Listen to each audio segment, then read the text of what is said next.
I have finally gotten around to being a cyberpunk 2077. And one of my favourite things about these big open world RPG-ish games is being able to embrace the opportunity to feel like the main character for once. Because in real life, I definitely am not that. And maybe, like me, you've played Cyberpunk and thought, wouldn't it be neat if the entire world revolved solely around me, my actions, and my decisions like it does in the game? It sounds cool in theory, but what would a main character actually look like in real life? Would being one actually be good? Well, there's only one way to find out. Overthinking and overanalyzing my life compared to what should just be a fun, not existential video game. V is the protagonist of Cyberpunk 2077, but when I talk about the main character, I'm really referring to the combination of V and you, the player, controlling them. Together, you form the main character, because everything in the game depends on your actions, your choices, the world,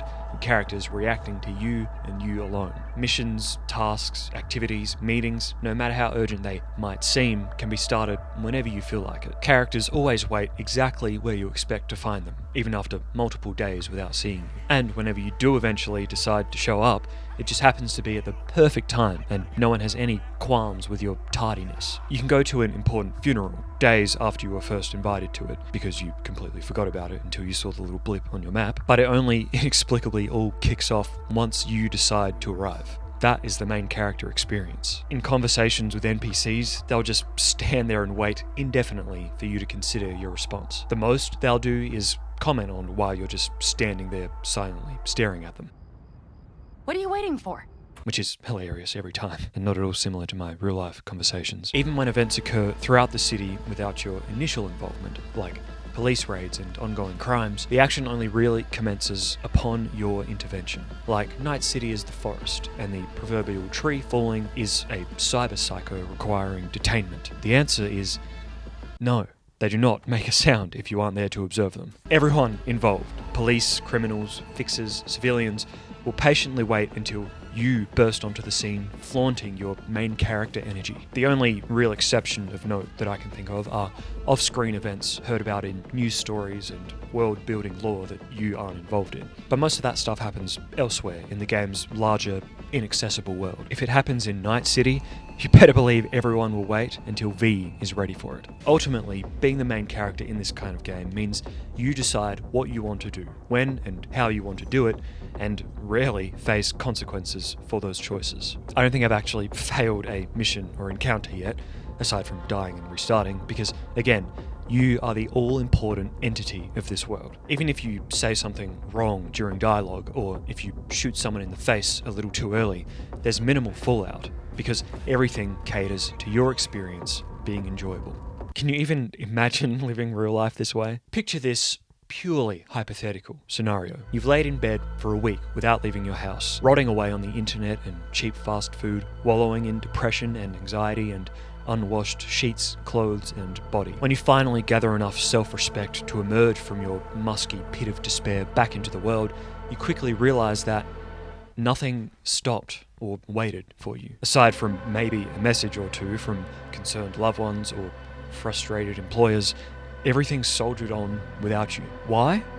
Because we aren't special. I know it's easy to imagine the opposite if you somehow don't think so existentially, and please tell me how. Your unique perspective, your subjective experience being the only way you can engage with the world, does make it seem like you are the main character of your own life. And that might be true, but the problem is 8 billion other human beings share this perspective. Beyond the scope of your subjective experience, you are just one of countless NPCs, as equally unimportant to the world and society as everyone else. But in Cyberpunk, no NPCs are as significant or important as V. Sure, there's important characters in the story, but in terms of the game world progressing, reacting, and catering to your every whim, you and V truly are the main character. And that's why we like these games, right? They provide that main character experience most of us can't even hope to achieve in real life, providing a nice escape from the crushing reality of NPC existence. Which begs the question,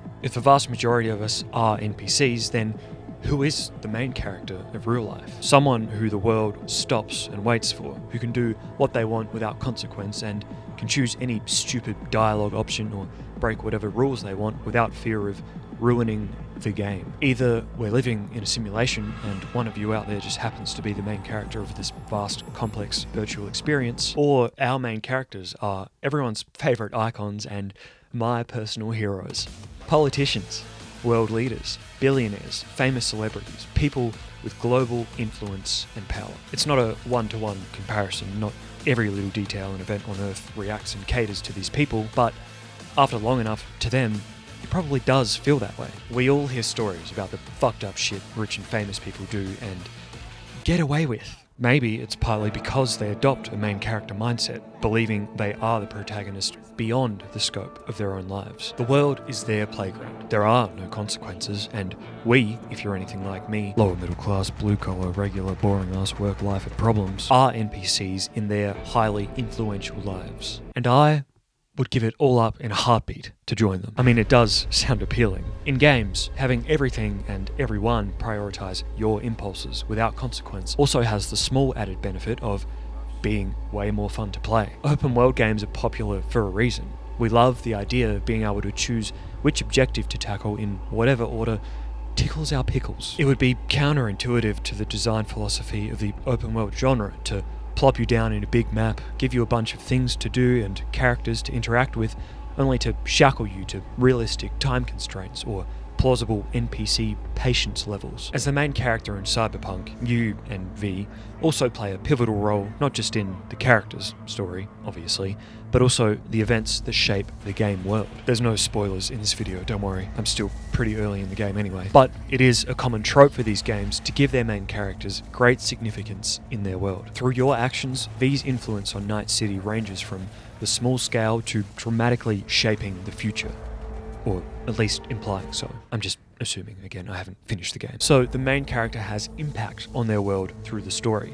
And the story gets told through your actions, your choices of which missions to do and when, and how you complete them. All these factors contribute to the ultimate goal of making the experience fun and engaging, keeping you playing and exploring and experimenting for hours on end. But it's not all augmented smiles and neon rainbows. There are annoying limitations to living it up as the main character. Limitations that also happen to, I can't believe I'm saying this, make real life pretty cool.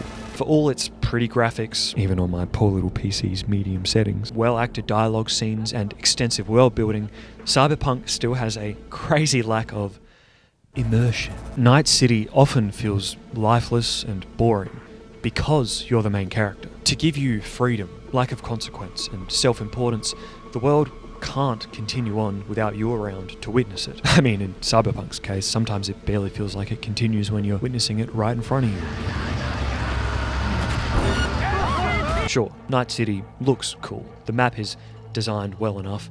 There are pedestrians and traffic everywhere, and from time to time you can even overhear private, unrelated interactions. But all of that feels so surface level. It's why my least favourite part of the game has been the driving around in between and going to missions, because Night City's shallow emptiness makes traversal feel like a chore. This lack of depth is partly the result of you being the main character. Even the best, most immersive open world games, Red Dead 2, I still love you, can't fully approach the complexity and immersion of reality, because if they did, you'd lose your main character's significance. The world would stop revolving around you, and you'd no longer have the choice of when to do whatever, however you want to do it. You'd become just another NPC, like in real life, which is terrible. Now, just to be clear, I'm not trying to shit on open world games, or saying that Cyberpunk's lack of immersion makes it bad, or that something like Dead Rising is better, where everything is under more realistic time constraints. Cyberpunk is built around sacrificing immersion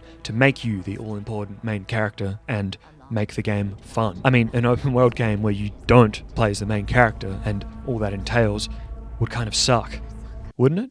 Are there games like that? Some multiplayer games and MMOs kind of convey that feeling, especially when you jump into an open world as a new player and you see other players way more advanced than you. No Man's Sky, which I've talked about, definitely makes you feel as insignificant as an NPC, but there isn't really a main character in that world. Is there a single-player open world game where you play as an NPC in the background of some more important character's story? I don't know, maybe it'd be boring and not fun to play, but it would definitely be interesting. Let me know in the comments if you know of any games like that. Anyway, as I said, the annoyances that come with you being an open world main character actually somehow manage to make real life more appealing. Reality has literally the most possible immersion, infinite complexity, and vast consequences. Because, as stated on this giant map that is planet Earth, any of the 8 billion NPCs you could meet are all as important to themselves as you think you are. In real life, we forego individualism, knowing that in the grand story of the world, we have little impact, aren't special, and can't go around doing whatever, whenever, however. But that sacrifice lets us live out the most immersive, complex experience video games could never hope to rival. Not with current technology, anyway. Although GTA 6 is coming out soon. Based on everything I've discussed, I guess the final question is it worth it? Is main character status in real life a goal we should aspire to? Or should we just accept and be content living as NPCs? Well, since I'm making this video, clearly I'm not content and never will be about anything. The thing is, if our real life main characters are the rich, famous and powerful, don't they just get it both ways? All the infinite complexity of reality at their disposal, as well as the heightened importance and freedom and lack of consequence. So I guess the only way to truly answer the question, to really know for sure, is to become one of them. Amass disgusting levels of wealth, fame and influence to find out. Unless our real-life main characters don't just begin life this way. I mean, many do, hooray nepotism, but a lot of them do work their way up from NPC towards main character status. Instead of waiting for external factors to prove I'm a main character, maybe I can change myself internally and think like a main character first. If I tell myself enough that I am more important than everyone else, that I can do whatever I want, whenever I want, and normal consequences don't apply to me, maybe I'll cultivate main character energy over time. Here's my plan. Start small and work my way up, taking lessons from Cyberpunk and V. Things like silently staring at someone in conversation while I decide what to say next, ignoring their impatience and confusion. Treat everyone else like NPCs, assuming they have absolutely nothing else going on and exist solely for my benefit. Showing up to plans whenever I want, because people should wait until I'm ready to begin whatever event I'm attending. And most importantly, carry out my goals however I see fit and expect no consequences, because me and my flawless decisions are the center of the universe. Sounds fucking unbearable and exhausting, but worth trying for content. So stay tuned and subscribe for a potential part 2 to this video, I guess. If I actually end up doing any of that, I might just give up on the idea entirely. If you are looking for a main character experience for once in your insignificant little life, then just play Cyberpunk or Skyrim or Red Dead 2 or something. It's much easier and more fun. If you're still here, thanks for your attention. Like the video, share it with absolutely everyone you know. Watch another few hours worth of my stuff. Leave a comment about how terrible my opinions are, and just send money directly to my bank account to show your support. Bye.